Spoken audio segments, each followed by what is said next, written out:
초등학교 1학년 학생들 안녕하세요. 한국사 선생님입니다.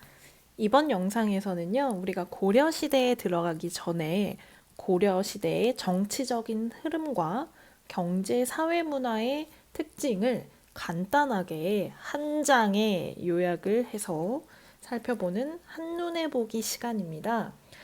다음 영상에 이제 고려시대의 정치, 경제, 사회, 문화를 자세하게 배우기 전에 여기서 이제 한 흐름을 쭉 살펴보고 이런 게 있구나. 이런 게 핵심이구나. 라는 걸 알고 수업을 들으면 이제 좀 더 잘 이해가 되고 예습을 한다고 생각하시면 좋을 것 같아요. 지금 이 영상에서 다루고 있는 내용들은 선생님이 웬만하면 자세하게 설명을 안 하고 빠르게 빈칸을 채우는 식으로 넘어갈 건데 그렇다고 해서 이 영상만 보고 공부를 하시면 안 됩니다. 왜냐면 내용이 설명이 자세하지 않기 때문에 이 영상은요, 선생님이랑 같이 학습지를 채우면서 이런 내용이 나오는구나 라고 미리 보기 라고 생각하고 가벼운 마음으로 그냥 저런 게 있구나, 저런 단어가 있구나 라는 걸 알고 들으시면 좋을 것 같고요. 이제 그 다음에 이제 뒤에 찍을 영상에서 좀 더 자세하게 설명을 할 거니까 거기서 좀 핵심적인 내용들 좀 더 기억해 두시면 좋을 것 같습니다. 자, 먼저 이제 여러분 학습지 한눈에 보기 학습지 주제 4번 그리고 주제 5번을 꺼내 주시고요. 오늘 요거 두 개 다 할 거예요. 지금 영상이 몇 분짜리가 나올지 모르겠는데 최대한 50분 이내로 채워보도록 하겠습니다. 먼저 주제 4번 고려의 발전과 변화 살펴볼 텐데요. 고려가 918년에 왕건이 나라를 세우고 나서 1392년 태조 이성계에 의해서 조선이 건국될 때까지 약 500년이 조금 안 되는 시간 동안 유지가 된 왕조입니다. 고려가 등장하게 된 배경에는요. 통일신라 이후에, 통일신라 후기에 각 지역에서 호족들이 성장하면서 그 호족들이 결국 나라를 세우는 데까지 이르렀죠. 견훤의 후백제라든지 궁예의 후고구려가 등장하면서 다시 한번 한반도가 삼국으로 쪼개집니다. 이 시기를 후삼국시대라고 하고요.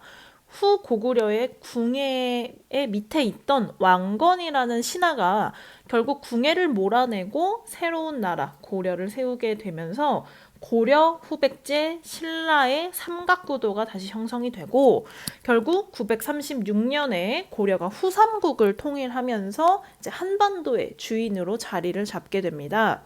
자, 그런데 이 태조 왕건은요. 혼자 힘으로 후삼국을 통일했냐라고 하시면 조금 서운합니다. 일단 이 한반도에 있는 그 전국에 흩어져 있는 호족들의 힘이 무시할 수 없는 힘이거든요. 그래서 이 왕건은요, 이 각 지역에 흩어져 있는 이 호족들, 지역의 힘센 사람들을 자신의 편으로 만들고자 하는 한편, 또는 그들을 약간 좀 견제해서 그들이 이제 자신을 위협할 수 없게 만들고자 호족을 포섭하고 견제하는 정책을 펼쳤는데요. 대표적으로 왕시성을 호족들에게 나누어 줍니다. 예를 들면 선생님 이름이 신유진인데 왕건이 나한테 내가 이제 어떤 지역에 청주 지역의 호족이었어. 그러면 왕건이 나한테 이제 성을 주는 거야. 왕치성을. 그럼 이제 난 내일부터 왕유진이 되는 거죠. 그러면 뭐가 좋냐? 우리가 가족이 되는 겁니다. 법적으로. 같은 성씨를 쓰는. 그러면 함부로 왕건을 이제 뭐 죽이거나 가족인데 이렇게 막 배신할 수 없겠죠. 또는 좀 더 효과적인 방법으로는 호족의 딸들과 결혼을 합니다. 결혼을 해서 사위와 장인어른의 더욱더 끈끈한 가족관계를 맺는 것이죠. 한편으로는 그 호족 딸들을 인질로 삼는다고 보실 수도 있습니다. 그래서 이제 왕건 같은 경우에는 부인이 굉장히 많았죠. 그리고 그 부인들과의 사이에서 왕자도 굉장히 많이 태어났기 때문에 왕건이 죽고 나서 그 왕위를 누구한테 계승시킬 거냐를 두고 또 이 호족들 간의 싸움이 벌어지기도 했습니다. 자, 그리고 한편으로 호족들은요. 그 지역에서 태어나서 오랫동안 살았기 때문에 그 지역 사정도 굉장히 잘 알고 있고 그 지역 백성들의 존경을 받는 사람들이에요.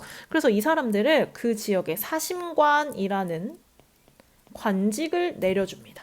사심관으로 임명을 해서 예를 들면 선생님이 청주 지역의 호족이면 저를 청주 사심관으로 임명해서 그 지역에서 일어나는 일들에 대해서 정보를 왕건한테도 주고 반란이 일어나지 않게 잘 보살피라는 의미로 관직을 주는 것이죠. 자, 그리고 한편으로는요, 이 호족들의 아들들을 수도로 불러들입니다. 귀인이라고 해서 호족의 아들들을 수도, 왕이 사는 도시에 불러서 이제 관직을 주면서 일을 시켜요. 한마디로 쉽게 말하면 인질입니다. 너네 아빠가 지금 청주 호족인데 청주 지역에서 무슨 일이 일어나면은 아들인 네가 벌을 대신 받을 거다라고 데려와서 인질을 잡아놓는 것이죠. 자, 한편으로는 백성들이 좀 더 편하게 살 수 있게 민심을 사로잡아야 됩니다. 가장 좋은 방법으로는 일단 세금을 낮춰주는 것이고요. 가난한 백성들에게 저렴한 이자로 쌀을 빌려주고 이제 갚게 하는 창고를 설치합니다. 흑창 설치하고요. 그 다음에 태조 같은 경우는 고려라는 나라를 세웠을 때 이름에서도 알 수 있듯이 고구려를 계승하고자 했어요.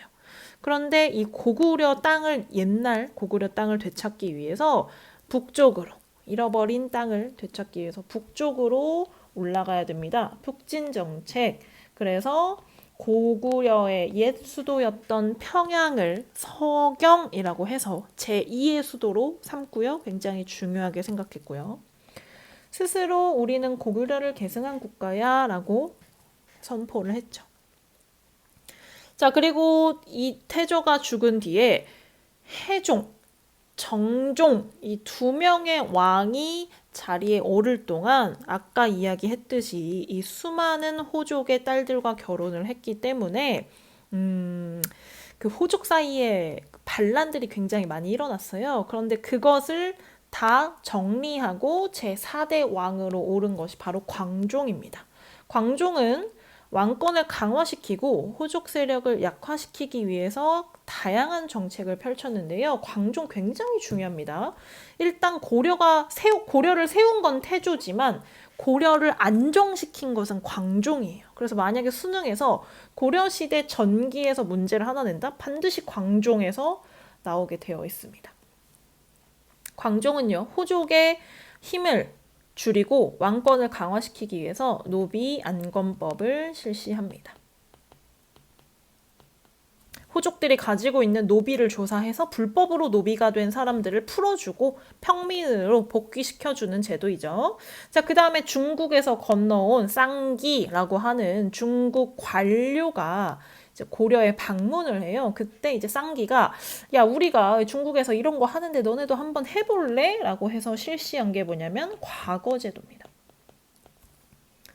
새로운 인재를 등용하는 시험을 통해서 뽑겠다는 거죠. 이전에는 귀족들을 중심으로 귀족의 자식들이 관직에 이제 아빠를 따라서 등용이 됐다면 이제는 왕이 직접 과거 시험을 내서 왕한테 선택을 받은 사람들이 관료가 됩니다. 그럼 그 사람들은 왕이 나를 뽑아줬어 라고 하면서 왕에게 충성을 다하겠죠. 자, 그리고 한편으로는 공복을 제정하는데요. 공복이 무엇이냐? 신하들이 출퇴근할 때 입어야 되는 옷입니다. 쉽게 말하면 이제 유니폼인데요. 유니폼이 또 색깔이 다 달라요. 색깔을 구분해가지고 몇 급 신하는 빨간색, 그 밑에 신하는 파란색, 더 밑에 신하는 초록색 이런 식으로 색깔을 구분해가지고 서열 정리를 딱 한눈에 봐도 쟤가 쟤보다 높구나 라는 걸 볼 수 있게 하는 것이죠. 자, 그리고 이제 광종의 뒤를 이어서 성종 때에는요. 성종이라는 왕이 고려시대에도 있고요. 그 다음에 조선시대에도 성종이 있거든요. 둘 다 이룰 성자를 쓰는데 한자로 성종의 공통점, 고려시대 성종과 조선시대 성종의 공통점이라 하면 완성했다는 겁니다. 나라의 통치 기반을 완성했다 그래서 성자를 붙이는 겁니다. 유교적 통치 질서를 확립하고요. 그 다음에 이것에 크게 기여한 사람이 최승로가 있어요. 아마 기억하시는 분들 있을 거예요. 최승로가 왕한테 지금 당장 시행해야 할 28가지 일을 건의합니다. 그래서 유교를 강조해야 됩니다. 불교를 줄여야 됩니다. 그 다음에 지방에 지방관을 파견해야 됩니다. 라고 건의하는데요. 지방관을 파견한다는 것은 이제 지방에 흩어져 있는 호족이나 그 지역 세력들에게 관리를 맡기지 말고 왕이 뽑은 관리를 직접 지방에 파견을 해서 지방 12군데에 12복을 설치하고 거기에 왕의 명령을 받는 신하들을 배치하자는 겁니다. 그러면 왕권이 더 강화되겠죠. 자, 그리고 이제 이성육부제를 정비했는데요. 요게 뭐랑 비슷하냐? 그 당나라의 삼성육부제 기억하실 겁니다. 어디서 먼저 수용했죠? 발해에서 수용했던 거 기억나시나요? 삼성육부제를 조금 변형시켜서 이성육부제를 완성하고요. 그 다음에 국자감과 향교를 설치합니다. 학교 이름입니다. 수도에는 국자감, 지방에는 향교. 그래서 우리 청주 지역에도 청주향교 있잖아요. 고려시대에 설치되었던 거예요. 자, 그 다음에 상평창을 설치하는데요. 상평창, 자, 봐봐. 뒤에 창자가 붙은 애들이 있어요. 흑창, 상평창. 얘네는 창고입니다. 뭘 쌓아두냐면 쌀을 쌓아둬요. 흑창 같은 경우에는 쌀을 쌓아두고 가난한 사람들한테 쌀을 빌려주고 갚게 하는 창고고요. 상평창 같은 경우는 그 해에 그 농사가 잘 됐냐 안 됐냐에 따라서 쌀값이 달라지잖아요. 근데 그 당시에는 돈 대신 쌀을 화폐로 이용했기 때문에 쌀이 너무 넘쳐나도 문제고 쌀이 너무 없어도 문제야. 그래서 상평창에 쌀을 쌓아놓고 그 해에 이제 흉년이 들었다. 쌀이 없다. 그러면 상평창에 있는 쌀을 풉니다. 그럼 쌀이 좀 넉넉해지겠죠? 또는 그 해에 풍년이 들어서 쌀이 너무 많다. 그러면 상평창에다가 쌀을 사들여가지고 국가가 쌓아놓습니다. 이런 식으로 물가를 조정하는 기구입니다. 자, 그 다음에 여기 아래에는요, 중앙통치조직 한번 살펴볼 건데요. 아까 말했던 이성육부제, 중서문화성, 상서성, 그리고 이병, 호형, 예공의 6개의 부가 각각의 역할을 담당하면서 나라를 통치했고요. 그 다음에 중요한 게 있어요. 바로 도병마사라는 기관인데요. 요 중서문화성과 상서성, 뭐 중추원 요런 애들은 사실 당나라와 송나라, 중국에서 들여온 제도입니다. 근데 도병마사는 이제 고려 특유의 귀족 회의기구인데요. 그 고위 관직자들이 여기에 모여가지고 전쟁이 일어나거나 뭐 어디다가 군사를 배치해야 되거나 뭐 어디를 쳐들어가야 된다거나 하는 일이 생겼을 때 귀족들이 모여서 회의를 하는 기구였습니다. 마찬가지로 식목도감 역시 법을 만들거나 시행할 때 임시로 모이는 임시회의기구입니다.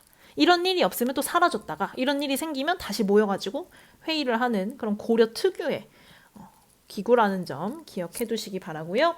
그 다음에 지방행정 조직은 전국을 5도와 양계로 나눴습니다. 5도 5개의 도에다가 양계 2개를 합쳐서 전국을 7등분을 한 건데요. 여기 나오나? 이렇게 보시면 자, 도로 끝나는 애들이 5개가 있고요. 개로 끝나는 애들이 2개가 있습니다. 자, 5도와 양계의 차이점은 뭐냐면요. 5도는요, 일반 행정구역이고요. 양계는요, 좀 여기 이제 국경지역이기 때문에 적군들이 자주 침입해 오는 곳이에요. 그래서 약간 군사적으로 조금 더 중요한 지역이라고 보시면 됩니다. 그 다음에 관리 선발 제도는 음서와 과거제가 있는데요. 과거제는 아시죠? 시험을 통해서 관리를 뽑습니다. 근데 음서는요, 좋은 게 있어. 시험을 보지 않고도 5급 이상의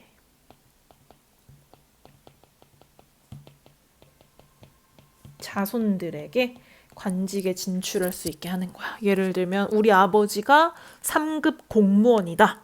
그러면 그 자식은 우리 아버지가 3급 공무원이면 그 자식은 과거 시험을 안 보고도 관직에 공무원이 될 수 있어요. 굉장히 좋은 제도죠. 요새 여러분 그런 말 많이 들어봤을 거예요. 아무리 좋은 대학을 가도 이제 취직하기가 힘들기 때문에 다 공무원 시험 준비한다라고 하잖아요. 근데 공무원 시험이라고 해서 그게 쉽냐? 아닙니다. 경쟁률 굉장히 치열하잖아요. 근데 시험을 안 보고 공무원이 될 수 있다고 생각해봐. 엄청난 특권이죠. 그쵸? 이 고위 관직자들에게 많은 특권을 주는 제도였다라고 생각하시면 됩니다. 자, 이렇게 고려 전기에는요, 주로 국가의 기본 틀을 만드는 시기였다면, 이제 고려 중기는 어떤 시기였냐? 외세의 침략을 받던 시기였습니다. 주로 어떤 나라가 쳐들어왔냐? 거란과 여진의 침입이 있었는데요. 거란의 침입을 한번 살펴볼게요. 자, 먼저 지도를 한번 보겠습니다. 거란이 왜 갑자기 쳐들어왔냐? 요걸 한번 볼게요. 원래 고려가 세워졌던 초기에 국가는요, 지도가 없나요?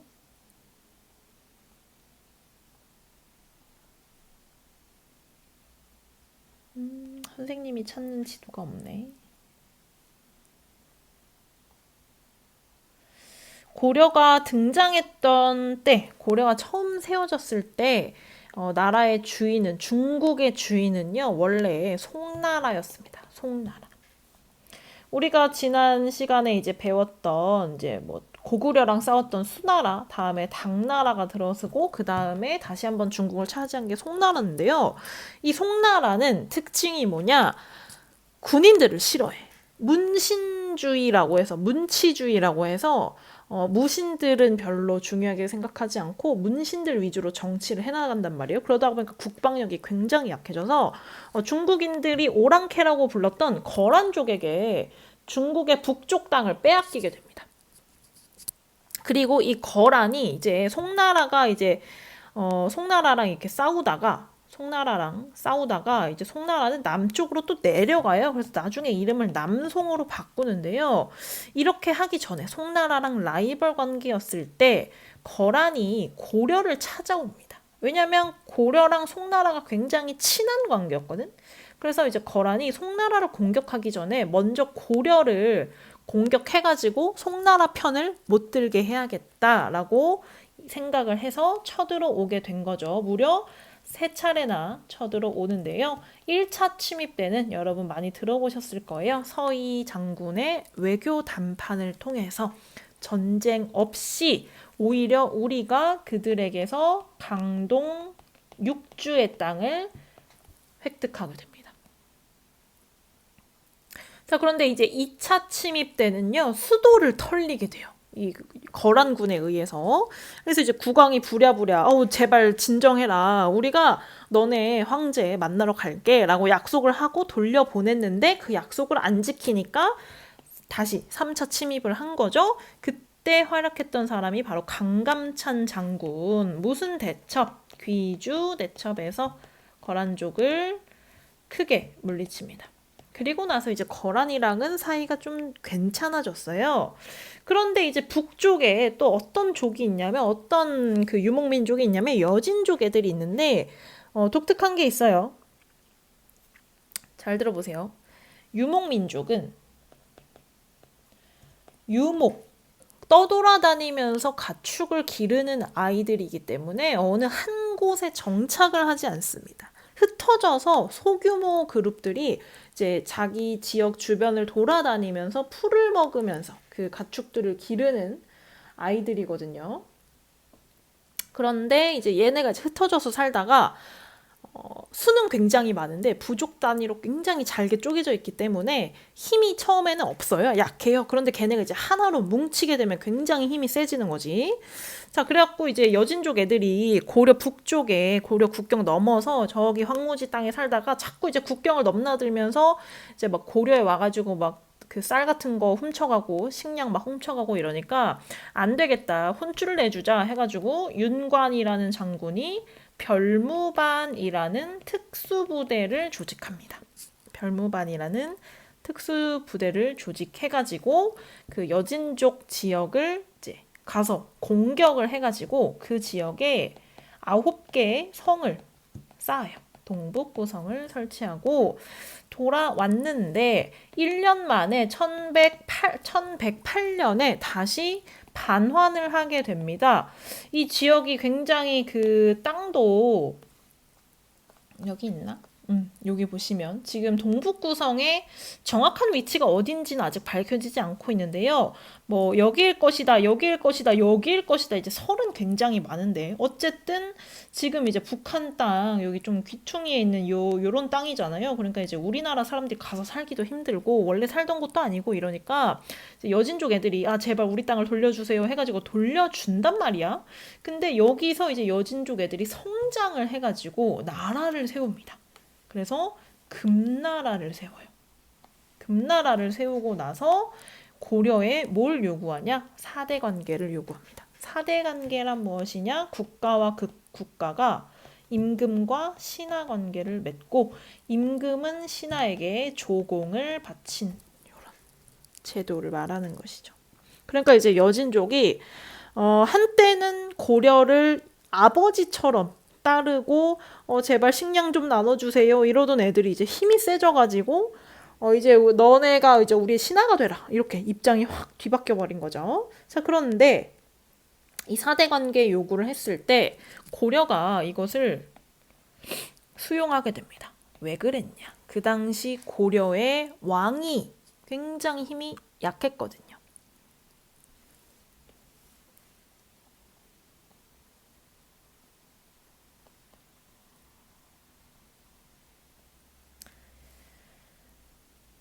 그 당시 고려의 왕이었던 의종이 맞나? 지금 좀 자신이 없다 갑자기. 아 여기 있네요. 있네요 여기 있네요. 인종이 좀 독특한 관계를 맺어요. 어떤 관계냐? 이자겸이라는 사람이 있는데 들어보셨을 거예요. 이자겸이라고 하는 귀족이 있는데 이자겸에게 딸이 여러 명이야. 그 중에 둘째 딸은 예종이랑 결혼을 해가지고 아들을 낳습니다. 그 아들이 바로 그 뒤를 이은 인종인데요. 이 인종에게 이자겸은 외할아버지죠. 외조부, 외할아버지죠. 엄마의 아빠니까. 근데 인종이 이제 커가지고 결혼할 때가 되니까 누구랑 결혼을 하냐면 이자겸의 셋째 딸과 넷째 딸과 결혼을 합니다. 이게 무슨 상황이죠? 자, 이모예요, 이모. 엄마의 여동생이니까 이모랑 결혼을 한 거야. 이 당시에는 근데 고려시대에는 귀족들 사이에 가족 간의 결혼을 하는 풍습이 아직 남아 있었어요. 지금은 안 되지만 이 당시에는 그 귀족 간의 권력을 나누지 않기 위해서 그 귀족 내에서만 결혼을 하는 풍습이 있어서 이모랑 결혼을 한 거예요. 그래서 할아버지의 딸이랑 결혼을 하다 보니까 이자겸이 할아버지이자 뭐가 된 거야? 자신의 부인의 아버지니까 장인어른이 된 거죠.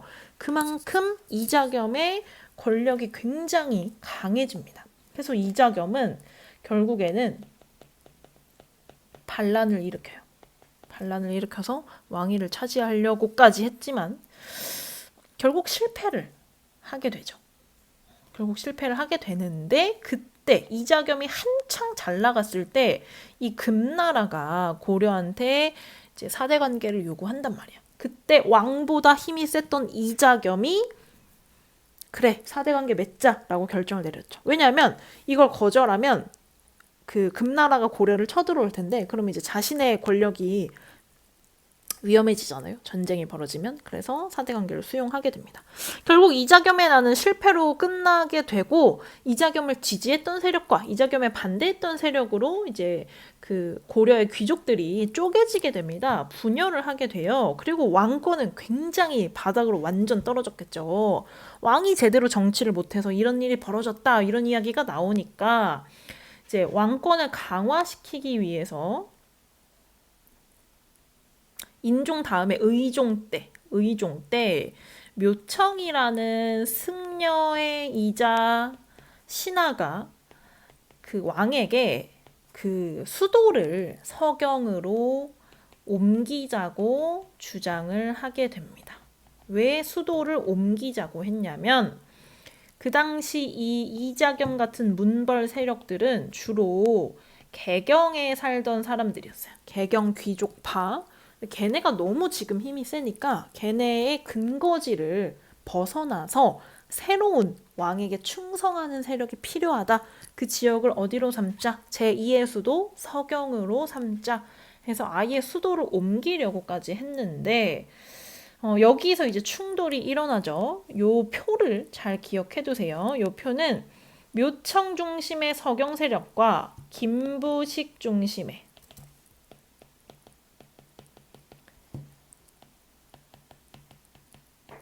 그리고 이제 정지상 같은 사람들이 이제 대립을 한 거죠. 대립을 했는데요.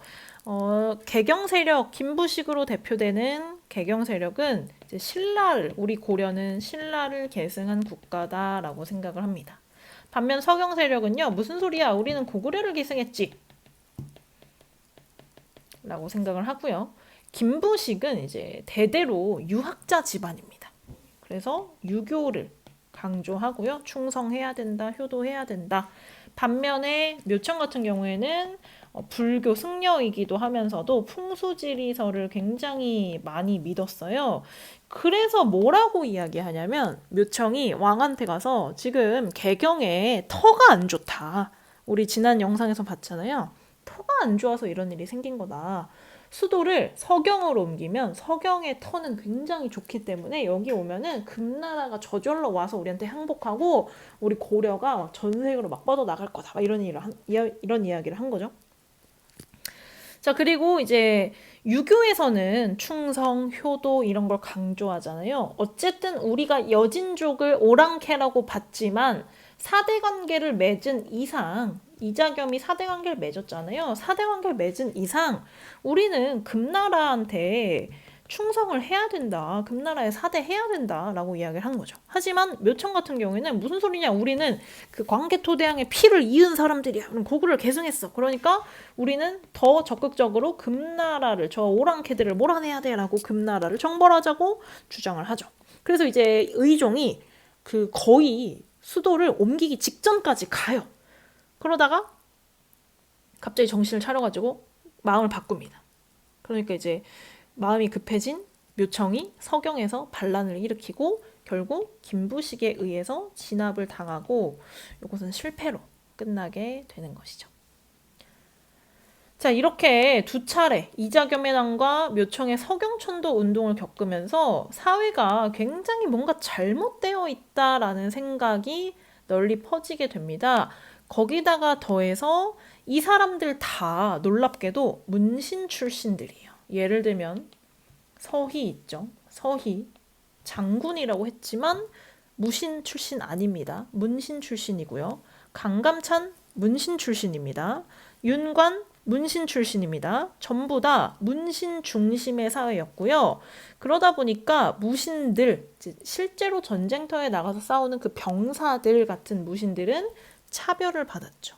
이것이 쌓여서 무신 정변으로 이어지게 되고요. 무신 정권은 정중부부터 뭐 이의민 뭐 이런 사람들 그리고 이제 최씨 무신 정권 해서 최충원 이런 사람들로 이어지는데요. 요거는 이제 뒤에 가서 더 자세하게 다룰 거기 때문에 간단하게 빈칸만 채워볼게요.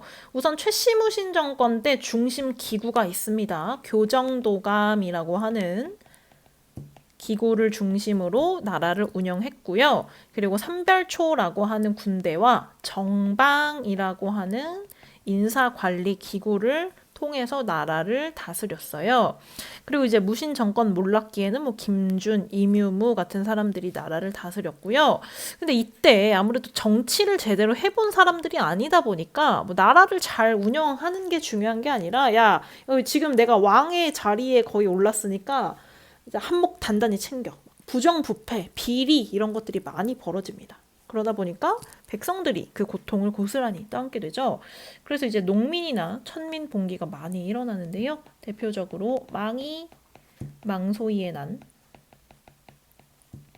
뭐 김삼이, 효심의 난, 그리고 가장 좀 자주 나오는 게 만적의 난. 이 얘기는 뒤에 가서 자세하게 하겠습니다. 지금 영상이 굉장히 길어지고 있어서. 자, 한편으로 이렇게 무신 정권이 이제 나라를 어지럽게 하는 요 시기에 우리나라에 또 다른 외세가 침략해 오죠. 바로 몽골입니다. 몽골은요, 원래는 고려랑 사이를 잘 유지하려고 했어요. 그런데 이제 몽골, 징기스칸의 나라 아닙니까?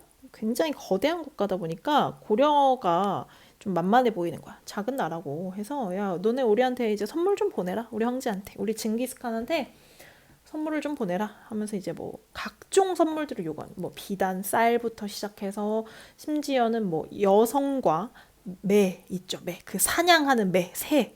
뭐 이런 것까지 막 바치라고 해요. 그래갖고 이제 도저히 이게 어디까지 바쳐야 되냐. 결국 전쟁으로 벌어지게 되죠. 그래서 이제 최씨무신 정권의 그 2대 집권자였던 최우는요. 강화도로 수도로 옮겨가지고 전쟁을 이어가요. 왜냐면 이제 몽골 애들은 주로 말을 타고 다니는 애들이기 때문에 바다를 건너서 온다는 게 좀 쉽지 않거든요. 그래서 이제 강화도에서 전쟁을 이어가고 그러다가 결국 나중엔 항복을 하게 됩니다. 하지만 몽골의 끝까지 저항을 했던 군대가 바로 삼별총. 자, 결국 이제 몽골과의 전투는 고려의 패배로 끝이 났기 때문에 우리는 이제 몽골이 세운 원나라의 간섭을 받게 됩니다.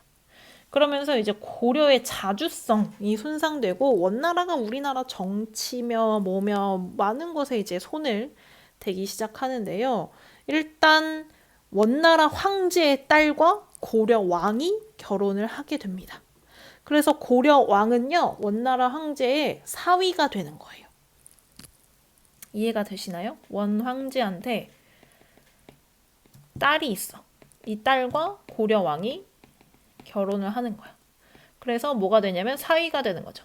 사위가 되는 거죠. 이 사위를 부마라고 부릅니다. 그래서 원나라는 고려에게 장인어른의 국가가 되는 거고요. 고려는 원나라의 사위 국가가 되는 겁니다. 그러니까 이제 원나라랑 똑같은 급으로 할 수가 없겠죠. 그래서 이제 왕의 명칭도 바뀝니다. 뭐 태조, 뭐 정종, 해종, 광종, 성종 이렇게 무슨 종으로 끝났던 게 충렬왕, 충해왕, 충수광, 뭐 충모광 같이 앞에 충자와 왕자가 붙죠. 그리고 원나라의 내정 간섭을 담당하기 위해서 고려의 정동행성이라는 기구가 세워지고요. 또 한편으로는 원나라의 문화가 이때 고려에 많이 들어와요. 이런 것을 우리는 몽골풍이라고 하죠. 몽골의 어떤 풍습이 유행한다. 그리고 이 원나라 세력과 손을 잡고 권력을 얻었던 사람들이 권문세족으로 성장을 하게 되는 거고요. 이 사람들은 불법적으로 아주 넓은 땅을 차지하면서 농장을 확대하게 됩니다. 자, 그런데 이 원나라의 간섭에서 벗어나고자 했던 사람이 있어요. 바로 공민왕. 일단 이름에서부터 충자가 빠졌잖아요. 원나라한테 난 더 이상 충성하지 않겠다라는 의미입니다. 반원자주 정책을 펼치는데요. 원나라에 반대하고 우리 고려의 자주성을 회복하겠다는 겁니다. 그래서 이제 원나라랑 친했던 세력 다 숙청하고요. 그 원의 내정 간섭을 담당했던 정동행성 폐지시킵니다. 그리고 원나라가 빼앗아 갔던 땅 중에서 쌍성 총관부를 빼앗아 오고요. 그 다음에 왕권을 강화하기 위해서 그 권문세족들이 불법으로 빼앗아간 땅이나 백성들, 노비로 만든 불법으로 노비가 된 사람들을 조사해서 전민 변정도감을 통해서 이거를 옛날로 회복을 시키려고 합니다.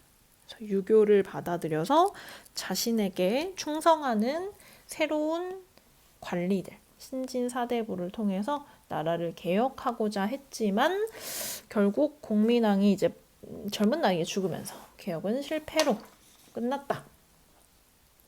자, 여기까지 일단 정치를 크게 3등분해서 살펴보았고요. 자, 아직 끝난 게 아닙니다. 여러분 슬프지만 다음 장이 있어요. 여기는 빠르게 빈칸 채우고 넘어가 볼게요. 먼저 고려의 토지 제도를 살펴볼 건데요. 태조 때는 역분전이라는 땅을 사람들에게 공을 세운 사람들한테 지급을 합니다. 자, 그리고 이제 경종 때가 되면요. 전식과라고 해서 관리들에게 문관 그리고 무관에게 전지와 시지를 지급합니다. 각각 다른 역할을 하는데요. 전지는요, 이제 농사를 짓는 땅이고요. 시지는 땔감을 얻을 수 있는 산 같은 곳입니다. 그래서 전지랑 시지를 합쳐서 전식과라고 하고요. 그 다음에 이 당시 수치제도 어떤 세금을 걷었냐? 조세, 공납, 역을 걷었는데요. 조세는 토지에 대한 세금이고요. 공납은 집집마다 그 지역의 토산물을 세금으로 내게 했고요. 역은요, 성인 남성들에게 노동력을 제공하라고 했던 제도입니다. 그 다음에 이 당시에 이제 고려시대에도 화폐를 사용했어요. 주로 이제 동전을 사용하는데요. 좀 유명한 동전이 무엇이냐? 은병입니다. 활구라고도 하는데요. 약간 모양이 혹시 나오나? 혹시 안 나오나?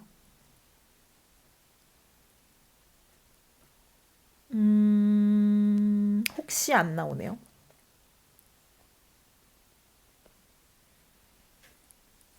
한번 찾아봐야겠다. 혹시 나오나? 정말 안 나오네요. 은병이 어떻게 생겼냐면 약간 요렇게 이렇게 생겼어요. 이게 이제 우리나라의 모양을 본떠서 지형을 본떠서 만든 은으로 만든 동전입니다. 화폐입니다. 그리고 이제 뭐 주변에 있는 송나라, 거란, 여진, 일본뿐만 아니라 아라비아 상인까지 고려와 무역을 했는데요. 이 사람들이 바다를 통해서 국제무역항이었던 병란도에 들어오면 여기서 장사도 하고 물건도 사고 팔고 하는 무역이 활발하게 이루어졌습니다.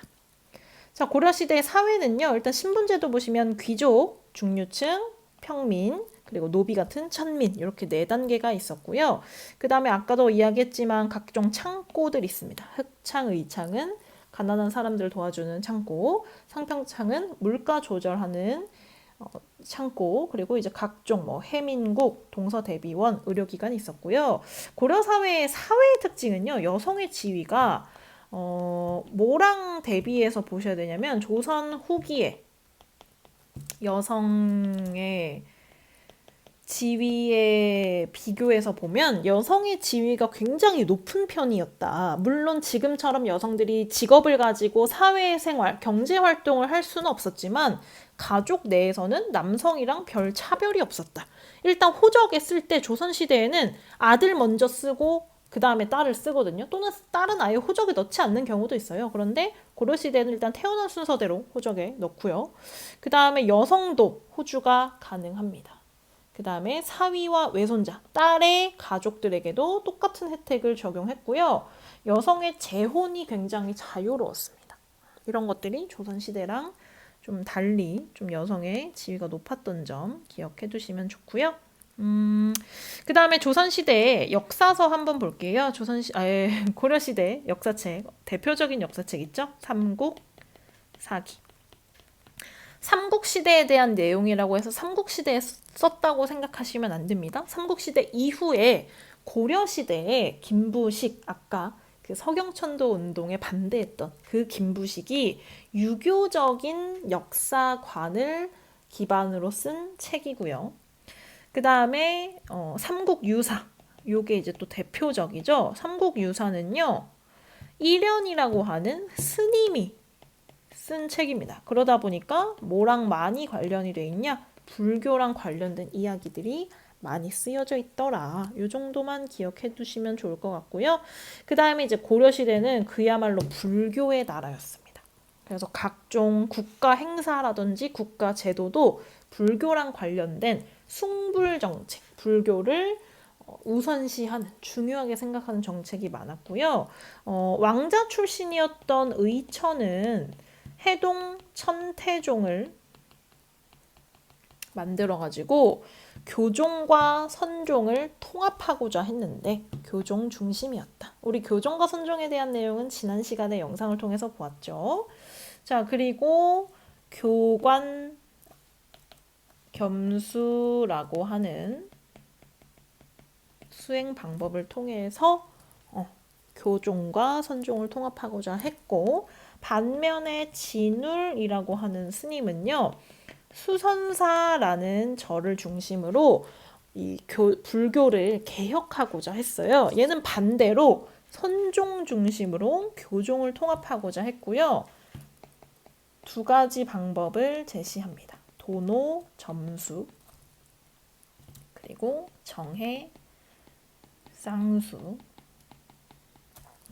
자세한 내용은 뒤에 가서 할게요. 자, 그 다음에 요 시기에 좀 중요한 유물이 있어요. 바로 대장경인데요. 대장경이 뭐냐면 부처님이 남긴 말들을 책으로 펴내는 건데, 지금은 이제 우리가 프린터기를 통해서 그 책을 인쇄하지만 이 당시에는 목판이라고 해서 나무판에다가 글자를 칼로 하나하나 새겨가지고 여기 이제 먹물을 묻혀가지고 찍어내는 방식이었잖아요. 그러니까 이제 나무판이 굉장히 많이 필요하겠죠. 책을 많이 만들려면. 자, 근데 이걸 주로 언제 만들었냐? 거란이 침입했을 때. 부처님의 힘으로 거란을 막아내겠다. 부처님의 말씀을 책으로 만들자 해서 만들었던 게 초조대장경이고요. 근데 이게 불에 탑니다. 그래갖고 다시 만든 게 뭐냐? 몽골이 침입했을 때 8만대장경. 아마 들어보셨을 거예요. 지금 합천해인사에 보관하고 있는데 그 목판의 개수가 8만 개. 8만 개에 8만 개? 8만 개. 맞아요. 8만 개로 지금 유네스코 세계 기록유산으로 등재가 되어 있죠. 자, 여기까지. 일단 빈칸 위주로 채웠는데요. 자세한 내용은 다음 영상에서 설명하도록 하겠습니다. 고생하셨고요. 오늘 영상이 지금 몇 분 나왔는지 모르겠는데, 자, 끝까지 들어주신 여러분에게 감사의 인사를 전하면서 다음 영상에서 뵙겠습니다.